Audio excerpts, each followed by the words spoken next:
Bonjour à tous, j'espère que vous allez bien. Aujourd'hui, on se retrouve pour une nouvelle vidéo parfum. On va parler plus précisément des nouveautés de l'année 2024. Pour ceux et celles qui sont fidèles à ma chaîne, vous savez que c'est une vidéo que je fais tous les ans. Cette année, ça arrive un petit peu plus tard que d'habitude, mais écoutez, mieux vaut tard que jamais. Aujourd'hui, j'ai repéré plusieurs lancements de parfums qui pourraient tout à fait vous plaire. Comme je le dis souvent, il y a deux temps forts majeurs dans l'industrie du parfum. Il y a tout d'abord le début de l'année où les marques lancent beaucoup de nouveautés qu'elles vont installer durant les mois suivants. Il y a également le temps de la rentrée où les marques vont aussi lancer des nouveautés qu'elles vont installer petit à petit jusqu'aux fêtes de fin d'année et jusqu'au cadeau de Noël évidemment. Donc aujourd'hui on va parler des parfums qui sont soit sortis début 2024, soit qui vont sortir durant la première partie de l'année jusqu'à l'été on va dire. J'ai fait une sélection qui, je pense, est assez large. Il y aura du parfum grand public, il y aura du parfum de luxe, il y aura du parfum de niche également, il y a du petit prix, il y a du beaucoup plus cher, il y a pas mal de familles olfactives de parfums. J'ai essayé de me concentrer sur les nouveautés, entre guillemets, les vraies nouveautés, mais j'ai quand même inséré deux déclinaisons, ou trois, de parfums déjà existants, mais qui, je pense, valent vraiment le coup d'œil. Donc voilà, c'est parti! Petite précision avant de commencer, les parfums dont je vais vous parler aujourd'hui, malheureusement je n'ai pas eu l'occasion de les sentir encore. Il faut savoir que ces vidéos parfums me prennent beaucoup de temps à préparer et c'est la raison pour laquelle il y a quelques mois j'ai décidé de lancer un nouveau format de vidéo qui s'appelle les derniers parfums sentis, aimés, détestés. Il y a déjà eu deux vidéos sur ce thème là que je vous remettrai en barre d'infos si vous les avez ratées. Donc aujourd'hui l'objet de cette vidéo c'est vraiment de vous donner un aperçu de toutes les actualités du monde du parfum, de vous parler de nouveautés que vous avez peut-être ratées et ça vous donnera peut-être des pistes si vous allez en parfumerie prochainement. Et quand j'aurai senti ces parfums ça fera l'objet d'une vidéo dédiée, donc un petit peu plus tard dans l'année. On commence tout de suite avec un parfum qui a tout de suite attiré mon attention quand je l'ai vu. Il s'agit d'un parfum qui fait partie de l'une de mes collections de parfums grand public préférés, qui est la gamme d'Aqua Allegoria de Guerlain. C'est la ligne d'eau fraîche de la marque. Et d'autre part, parce que j'ai vu sa pyramide olfactive, et je me suis dit que ça, pour le printemps, ça pouvait être totalement agréable et joli et joyeux, etc. Donc la nouvelle Aqua Allegoria de Guerlain, qui est sortie il y a quelques mois déjà, il me semble qu'elle est sortie tout début 2024, s'appelle Flora Bloom. C'est une eau de toilette que la marque décrit comme l'éclat radieux d'un bouquet de fleurs multicolores. Enfin moi je trouve que c'est tellement printanier, c'est un vocabulaire qui me parle totalement parce que j'adore les fleuris déjà, je pense que c'est l'une de mes familles olfactives préférées, si ce n'est ma famille olfactive préférée. Et j'aime beaucoup quand les marques travaillent les pétales dans une interprétation très délicate, très printanière, pardon, très fraîche. Et voilà, j'ai l'impression que Flora Bloom, c'est un peu cet esprit que l'on retrouve dedans. La marque décrit ce parfum comme une explosion joyeuse d'un bouquet coloré comme un arc-en-ciel, illuminé en son cœur par une tubéreuse aussi vraie que nature. Autour de cette fleur blanche éblouissante, rose, notes d'iris et de violette se mêlent sur fond de mousse et révèlent des facettes solaires et onctueuses. Une création inspirée par le spectacle éblouissant des super floraisons du désert, phénomène naturel rare qui, par des pluies intenses, donne vie à un parterre de fleurs aux 1000 couleurs, voilà, tout un programme. Je trouve les visuels de campagne vraiment très jolis, c'est vraiment une explosion de pétales, une explosion de couleurs, c'est vraiment une interprétation très joyeuse et très vivifiante de la nature. Et concernant les notes, je crois que c'est l'une des premières, je me demande si c'est pas la première Aqua Allegoria qui joue la tubéreuse comme matière première principale. Il y a déjà beaucoup de fleurs qui ont été travaillées par la gamme, mais la tubéreuse, il me semble que c'est la première fois en tout cas qu'elle est autant mise en avant sur le devant de la scène. Moi la tubéreuse, c'est une matière première que j'aime beaucoup, c'est une fleur blanche qui fait partie de la même famille que le jasmin, l'ilang-ilang, etc. À voir comment elle est travaillée. Quand elle est trop suave, trop opulente, ça peut vite être entêtant et être un peu trop sensuelle. Néanmoins, si elle est travaillée avec une facette qui est assez fraîche, assez verte, ça peut être magnifique. Il y a une note crémeuse, assez enveloppante, assez féminine, qui est très jolie dans la tubéreuse, à voir comment elle est dosée. Mais quand on voit la pyramide olfactive, on voit que en fait, elle est associée avec d'autres fleurs qui sont un petit peu plus subtiles, on va dire, comme l'iris et la violette, si je me trompe pas. Et ça peut donner une facette poudrée qui peut tout à fait complimenter le côté crémeux et féminin de la tubéreuse. Bref, ça c'est vraiment l'un des parfums que je vais aller sentir en priorité la prochaine fois que je vais chez Sephora. Parce qu'à première vue, ça peut être une fragrance parfaite pour accueillir le retour du printemps, le retour des beaux jours, avec ce côté bouquet de fleurs subtil, frais, raffiné, avec un petit peu de texture, avec le côté poudré de l'iris et de la violette, le côté crémeux de la tubéreuse. Bref, ça c'est vraiment un parfum que je vais sentir en priorité chez Guerlain. Un autre parfum grand public, et celui-là vous êtes plusieurs à m'en avoir parlé, donc vous avez déjà titillé ma curiosité, et je vois sur les réseaux sociaux, sur la sphère parfum, sur YouTube, que c'est un parfum dont on entend parler, il y a une espèce de brouhaha autour, donc clairement je pense que c'est un deuxième parfum qu'il faut aller sentir chez Sephora. Il s'agit d'une déclinaison du parfum Nomade chez Chloé, qui s'appelle Nomade Nuit d'Égypte. Et ce parfum, alors ce parfum il est sorti... je dirais un petit peu avant le Covid, en 2018 ou en 2019. Je l'avais senti à l'époque, il me semble que c'était un parfum chypré qui m'avait ni plu ni déplu. Donc voilà, j'étais passée à autre chose personnellement. Et donc là la marque revient avec une déclinaison de cette version originelle qui s'appelle Nomade Nuit d'Égypte, qu'elle décrit comme une interprétation moderne et raffinée du Kifi, un parfum antique, mystérieux et sacré.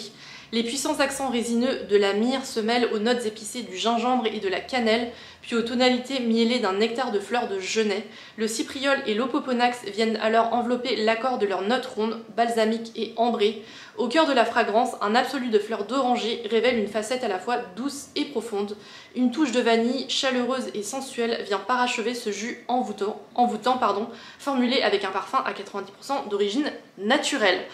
Alors, quand on lit cette description, moi quand je lis ça, je me dis pas que c'est un parfum qui est fait pour moi, dans le sens où, alors déjà le Kifi, je ne sais pas si vous savez ce que c'est, le Kifi c'est un parfum solide qui est utilisé depuis très très longtemps en Égypte et qui, je crois, est surnommé l'encens sacré, puisque les Égyptiens l'utilisaient à des fins religieuses pour prier des divinités, et c'est devenu, c'est toujours aujourd'hui une matière première qui est beaucoup utilisée en Orient pour parfumer.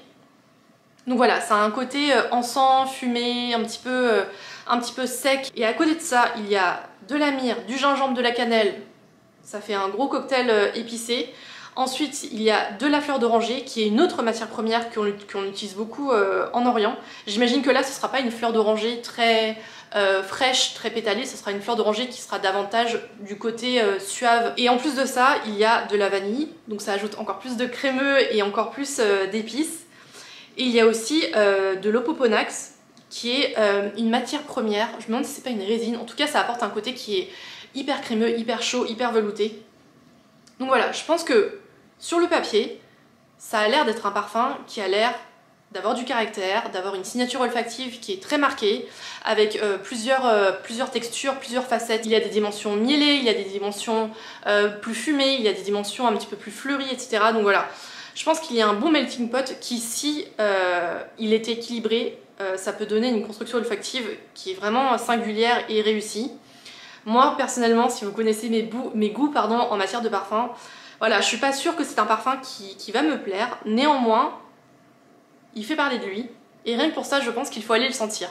Donc ça s'appelle Chloé Nomade Nuit d'Égypte. Ensuite, je voulais vous parler d'un parfum qui pourrait tout à fait vous plaire si vous attendez le printemps avec impatience, si vous aimez les bouquets de fleurs fraîches et si vous avez un petit budget, puisque ce parfum coûte 22 €. Ce parfum, c'est le parfum Lila de Fragonard qu'il a élu fleur de l'année. Je ne sais pas si vous savez, donc déjà Fragonard, c'est une marque historique qui est basée à Grasse, qui a ses laboratoires, qui se visite, qui a son musée du parfum à Grasse. C'est une marque qui est assez abordable et qui tous les ans propose une collection dédiée à sa fleur de l'année. Donc il y a quelques années, on avait acheté le parfum Fleur de la Passion, qui était un parfum fleuri, exotique, qui était super joli. Ensuite, il y a eu Églantine, ensuite il y a eu Narcisse l'an dernier, je crois. Et donc cette année, Fragonard a choisi comme fleur de l'année le lilas. Et donc ils ont composé une eau de toilette qui se présente comme le symbole de la fraîcheur printanière. C'est un parfum vert, frais et délicatement poudré dont le cœur fleuri se mêle aux épices. Les notes de fond vanillées et musquées rendent hommage au côté sensuel et chaleureux de cette fleur opulente. En note de tête, il y a du citron, du cassis, du tilleul. En note de cœur, de l'aubépine, de l'héliotrope et du girofle. Et en fond, il y a de la violette, de la vanille et des muscs. Et comme je vous le disais, ce parfum coûte 22 € les 50 ml, donc voilà, rapport qualité-prix imbattable. Petite parenthèse, chez Fragonard, il y a un parfum que j'adore, qui est le parfum Fleur d'Oranger, qui lui aussi ne coûte vraiment pas bien cher. Ce sont des constructions qui sont pas forcément très développées ni très texturées, mais néanmoins ce sont des parfums qui plaisent, qui sont assez universels, assez intemporels. Je pense que si vous êtes un amateur de parfums fleuris, ce parfum pourrait tout à fait vous plaire. En tête, vous voyez, il y a un espèce de départ qui est assez acidulé, assez tonique, mais assez fruité en même temps avec le citron et le cassis. En note de cœur, vous avez un cœur fleuri assez pétalé. Le clou de girofle, c'est une épice froide, si je me trompe pas. En tout cas, c'est une épice. Ça donne un petit côté piquant à des fleurs qui peuvent être un peu trop sages.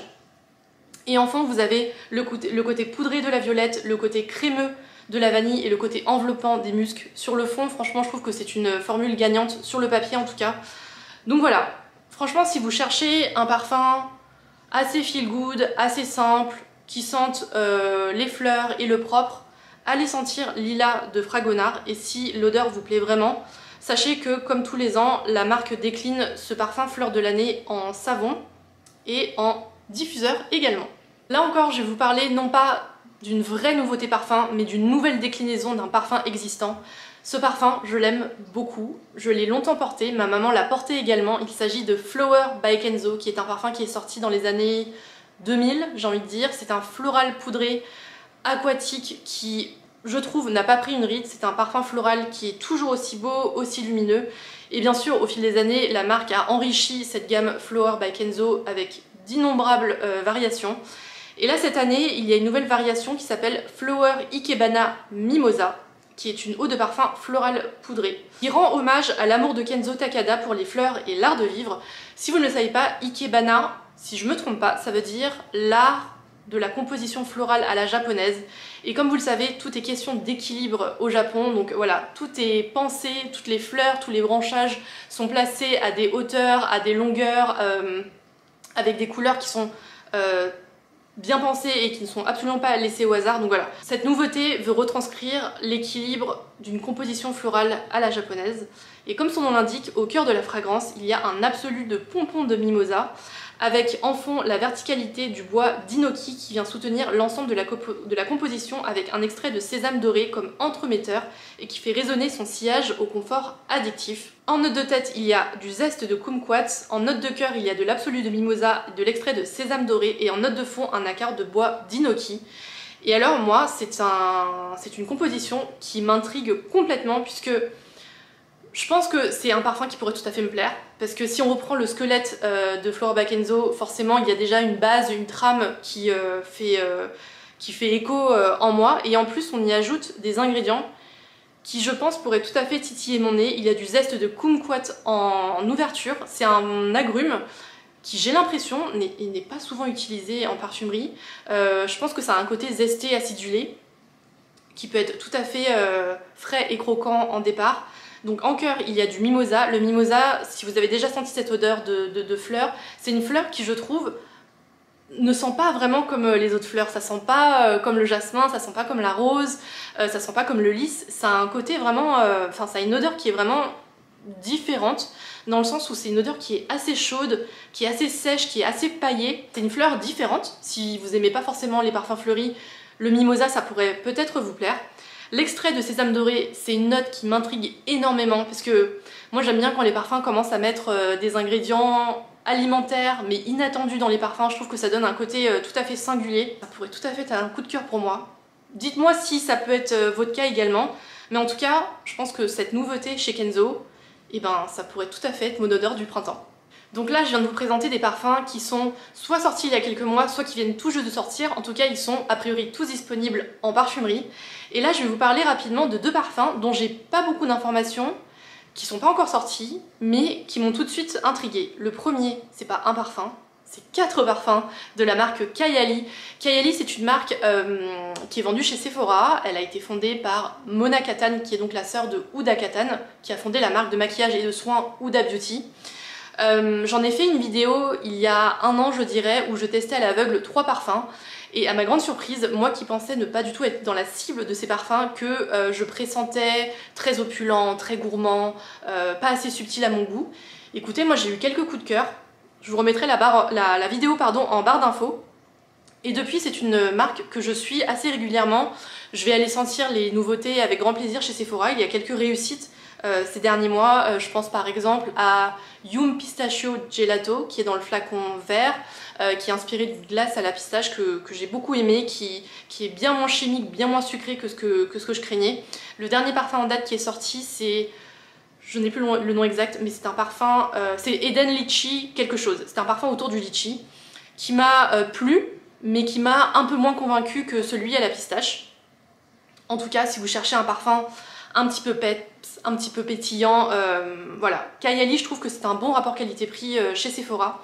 Et donc la marque va sortir non pas un, mais 4 parfums pour l'été 2024. Malheureusement, j'ai pas forcément d'informations très précises à vous communiquer. J'ai trouvé cette information sur Instagram, donc je vous mettrai la capture d'écran du compte Instagram qui en a parlé. Il y a donc 4 parfums qui vont faire partie d'une gamme qui s'appellera Vacay in a Bottle, donc les vacances en bouteille. Le premier est dans un flacon bleu et s'appellera Maldives in a Bottle. L'ingrédient principal, c'est l'ilang-ilang et la noix de coco. Le deuxième est dans un flacon vert et s'appellera Maui in a Bottle avec de la banane douce dedans apparemment. Le troisième est dans un flacon orange et s'appellera Marrakech in a Bottle avec de la fleur d'oranger. Et le quatrième s'appelle Capri in a Bottle dans le flacon jaune. Et là, il y aura un citron sucré. Donc voilà, j'imagine que ce sera des parfums... qui seront assez ensoleillés, voire solaires, avec des facettes soit fruitées, soit exotiques, mais en tout cas qui nous emmèneront vers les vacances, vers l'imaginaire que l'on se fait tous des vacances d'été, avec des notes de crème solaire, de plage. J'imagine un peu de la fleur de tiare, j'imagine de la noix de coco, j'imagine des notes ambrées, des notes de vanille, etc. Donc voilà, je pense que c'est des parfums qui seront très joyeux, pas prises de tête, et qui seront, je pense, assez efficaces pour tous ceux qui aiment ce genre de notes. Et avant de passer aux parfums dits de parfumerie confidentielle ou un petit peu plus haut de gamme, il y a un autre lancement que je classe dans la catégorie des lancements au grand public, mais en fait je ne suis même pas sûre de sa catégorisation. C'est un parfum qui va sortir en septembre 2024. Là encore, pas beaucoup d'infos, mais la marque qui sort ce parfum, en fait c'est ce qui m'a intriguée, puisque je crois que cette marque, dans sa version actuelle, n'a jamais sorti de parfum. Il s'agit de la marque Balmain, cette maison de couture française qui est dirigée par Olivier Rousteing, qui fait sensation à chaque défilé parce que il propose des looks qui sont vraiment novateurs, hyper décalés, un brin avant-gardiste, etc. La marque Balmain va sortir un premier parfum qui n'a pas de nom encore. Là encore, je vous remettrai une capture d'écran du compte Instagram où j'ai trouvé l'information, qui est le compte Trend Mood, que je vous conseille de suivre pour toutes les nouveautés, make-up, parfums, soins, etc. Et donc, pas d'informations sur le nom, pas d'informations sur la pyramide olfactive non plus. Il y a juste un verbatim du créateur Olivier Rousteing qui dit que ce qui est le plus excitant dans le monde de la beauté, c'est de ne pas répondre aux tendances, mais de créer un produit qui soit intemporel. C'est la chose la plus difficile à accomplir. Ce sont des années de travail, mais je suis fière de ce projet qui laisse d'abord parler l'odeur en premier lieu et qui marque une nouvelle ère pour la maison. Désolée, je traduis en même temps. Donc voilà, quand on lit ça, voilà, on met la barre très haut, dans le sens où on peut pas dire ça et produire un parfum qui va être totalement lambda, qui va être dans les codes de la parfumerie classique. Quand on voit en plus le flacon, on se dit que ça peut pas être un parfum comme les autres. C'est un flacon, et notamment le capot, le logo sur le capot, ça me fait beaucoup penser à la collection des flacons noirs de Serge Lutens. Je trouve qu'il y a un peu cette vibe parfumerie confidentielle que la marque veut peut-être se donner. Tout ça pour dire que c'est un lancement qu'il faut suivre à mon sens de très près, parce qu'à mon avis, ils vont proposer quelque chose d'assez novateur, d'assez singulier, d'assez, entre guillemets, courageux, ou en tout cas qui sort des sentiers battus. Moi, je n'imagine pas une seule seconde faire ce genre de déclaration avec ce genre de flacon-là et sortir un parfum fleuri gourmand dans l'océan de parfums fleuris gourmands qui sortent tous les ans chez Sephora. Enfin, moi, ça me paraît inconcevable. Mais écoutez, je ne travaille pas chez Balmain, donc qu'est-ce que j'en sais au final? Mais en tout cas, j'ai l'impression que la marque va sortir quelque chose qui sera vraiment fort et singulier. Et pour ces raisons-là, je pense que je vais suivre de très près le lancement de ce nouveau parfum de la rentrée 2024. On passe du côté de la parfumerie haut de gamme, de la parfumerie confidentielle, avec une nouveauté chez Hermès. Hermès, je trouve qu'ils font fort ces derniers mois, ces dernières années. Voilà, la marque, elle tape toujours juste, ou en tout cas souvent juste. Tout ne me plaît pas, mais alors je trouve que vraiment ils ont du nez et ils proposent des choses qui sont vraiment intéressantes et ou agréables. Je pense au dernier lancement grand public. Le premier c'était Tutti Twilly ou Twilly Tutti Frutti, quelque chose comme ça. C'était une déclinaison du parfum Twilly avec une facette fruitée au litchi, etc. qui était mais super jolie, super joyeuse. Un brin juvénile pour moi, donc je le porterai pas forcément, mais sur une jeune fille, je trouve que c'est un parfum super joli. Et l'autre parfum qui m'a enchanté l'an dernier, c'est un parfum qui fait partie de la collection des jardins, qui s'appelle un jardin à 6 terres. Idem, je ne vois pas cette odeur sur moi, mais alors la construction était super singulière. Enfin, il y a un don dans la composition, il y a un talent, c'est pas un don, on dirait, j'imagine que c'est beaucoup de travail, donc c'est plutôt un talent dans la composition des parfums de la part de Christine Nagel, qui est la parfumeur maison chez Hermès.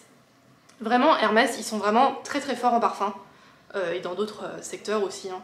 Mais tout ça pour dire que Hermès sort un nouveau parfum, cette fois-ci dans sa collection beaucoup plus haut de gamme, celle qui n'est pas vendue chez Sephora ou en parfumerie, mais qui est vendue soit en grand magasin, soit directement dans les boutiques Hermès.